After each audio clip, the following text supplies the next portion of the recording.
asalaamu calaykum waraxmatullaahi wabarakaatu. kusoo dhawaada dugsi media iyo weliba anigoo cabdirasaaq suule cali.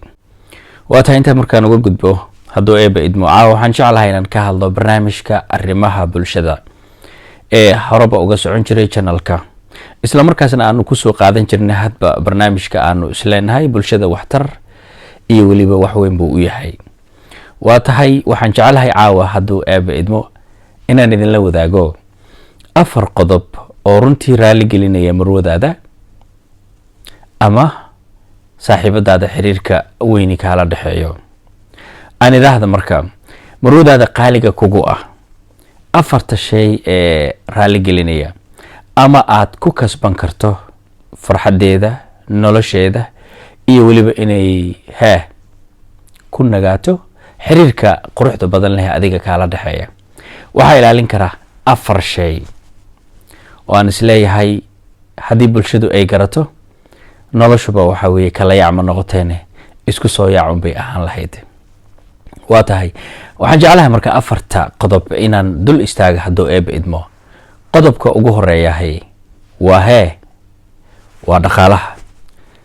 waa qofka adiga xiriirka kala dhaxeeya inaad dhaqaalayso ood u roonaato oo muxuu ahaye baahiyihiisa gaarka iyo duruufihiisa aad si caqliyan iyo weliba khiyaarnimo ku jirta aad uga warhayso. waa qodobka koowaad. qodobka labaad ee ku jeclaysiin kara marwadaada qaaliga ah ama lamaanahaaga waa inaad ahaataa shakhsi nadaafadiisu aad u badan tahay oo dharkiisa iyo dhogortiisuba ay aad iyo aad u diyaarsan yihiin. uduga, carafta, bilicda intaba waa waxyaabaha aadanahu isku raaco. qodobkaasna waa inuu dhankaaga uu ka dhisan yahay. qodobka saddexeeyahay waa inaad u naxariis badan tahay oo qof raxmad badan oo naxariis badan aad u tahay, oo micnaheedu ay tahay qof walba oo dunidani ku nool hadda maalin walba qosol iyo farxad kuma jiro. marmar baa waxaa soo muxuu ahaye wajahaya murugo iyo stress iyo waxyaabo lamid ah. haddii marka qofkaagii aadan u noqonin qof naxariis badan ee dejiya ee dhibka la qaybsada caqliyan ilbaxnimo muxuu ahaye si maxaan ku idhaahdaye farsamaysan aadan ula wadaagin oo aadan muxuu ahaye dhibkaa ku muutin oodan u muujin kalkacal iyo inuusan dhibku keli ku ahayn aad qayb kala tahay iyada isla markaasna aad la qaybsanaysid. sida awgeed raxmadu marka aad bay u badan tahay waana shayga runtii aadka u qiimaha badan leh. qof walbo bini aadanana markay xaaladu si uga cakiran tahay dhinacay doontaba ha noqotee si fiican ayuu u xasuustaa, isla markiiba qalbigiisa waxaa kusoo dhaca ruuxba ruuxa ayuu uga naxariis badan yahay. sida darteed u noqo midka ugu naxariista badan leh bulshada hadday tahay marwadaada. qodobka 4aad ee u dambeeya 4tii qodob ee aan idin sheegay waa waxyaabaha loo yaqaano hadiyadaha. hadiyadaha diintu wayna faraysaa, shareecadeena islaamkaba ina faraysaba qofka in ikraan loo sameeyo oo loo hadiyeeyo oo laga farxiyo. islaamka keliya maahana xitaa muslimka gaaladiiba hadda isku hadiyeeyo oo isticmaalo oo muxuu ahaye isweydaarsada. marka hadiyadu waa shayga weliba kadiska ah ee qofku isagoon malaynin inaad u geyso. waa shayga qalbigiisa furi kara, waa shayga qofka ku jeclaysiin kara, waa shayga qofka ku abuuri kara laxaw iyo maxaan ku idhahdaye inaad qofkaas fiiro gaar ah yacni aad u leedahay oo kale. sidaas darteed damoor aad qofka u hadiyeyso oo weliba surprise gift aad u geyso, qofku wuxuu noqonayaa qof kugu xisaabtama, qof ku faraxsan aragtidaada, qof aad dadka uga bedelan tahay, kumana sii jirto hadday tahay marwadaada. bal aad iyo aad ayaa la isu faray oo muxuu ahaye la iskula dardaarmay marba hadday tahay marwadaada ruuxa nolosha iyo farxadda iyo mustaqbalkuba kala dhaxeeyo inaad marmarka qaar si lama filaan ah ama kadis ah ama surprise ah hadba sidaad doontaba u fahanay inaad ama ha qiimo badnaato hadiyadu ama raqiis ha ahaato hadiyadii waa hadiyad hal qiimay leedahay inaad si kadis ah aad ugu geyso ilaahuba ha ahaato $25 perfume ahba perfume yar oo $25 joogaba ha ahaato, laakiin waa inaad yacni waxyaabo aysan qofku kaamilinin aad siin kartid. marka hadiyaduhu way fara badan yihiin. haddaanu nidhaahna caawa hadiyadan ka hadlaynaa ma soo koobi karno. waxyaabo badan baa hadiya gala, waxyaabo badan baa dadka yacni loo hadiyeeya oo la siiyaa.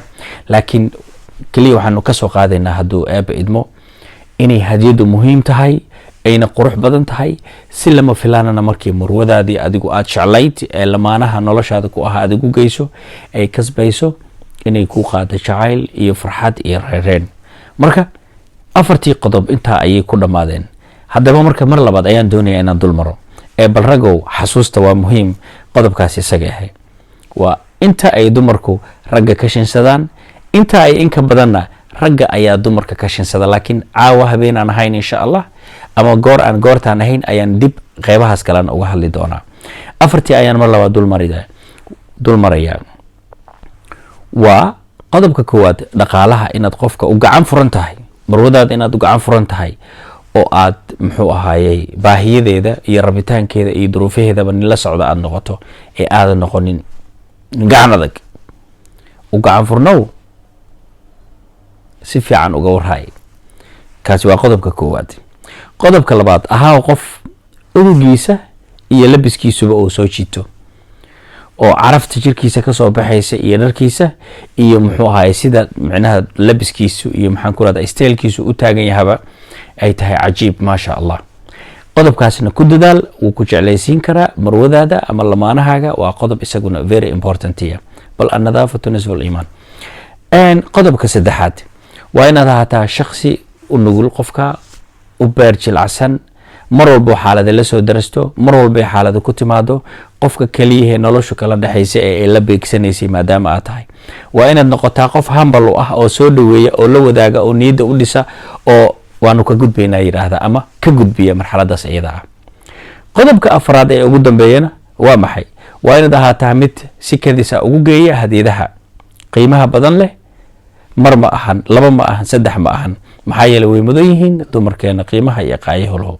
hadday tahay marwadaadana kumaba sii jirto oo xuquuqda ay kugu leedahay ayay qayb ka tahay. marka afartaa qodob aanu ku dadaalno.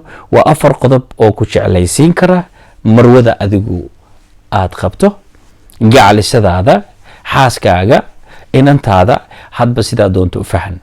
aad iyo aad baan idiin salaamaya. waxaad si toosa barnaamijkan arrimaha bulshada ugala socoteen channelka Dugsi Media. waxaan idinla socodsiinaya anigoo Cabdisaaq Suuli Cali. intaas ayaan kusoo koobaya. aad iyo aad baad u mahadsantihiin. haddii channelku uu kugu cusub yahana fadlan subscribe noo dhalaagtana ha naga ilaabin iyo sheerta. haddii aad hore noola joogtana waad ku mahadsan tahay la joogistaadii. waana ku faraxsannahay inaad qayb ka ahaato channelku waa channelkaaga. wasalaamu calaykum waraxmatullaahi wabarakaatu.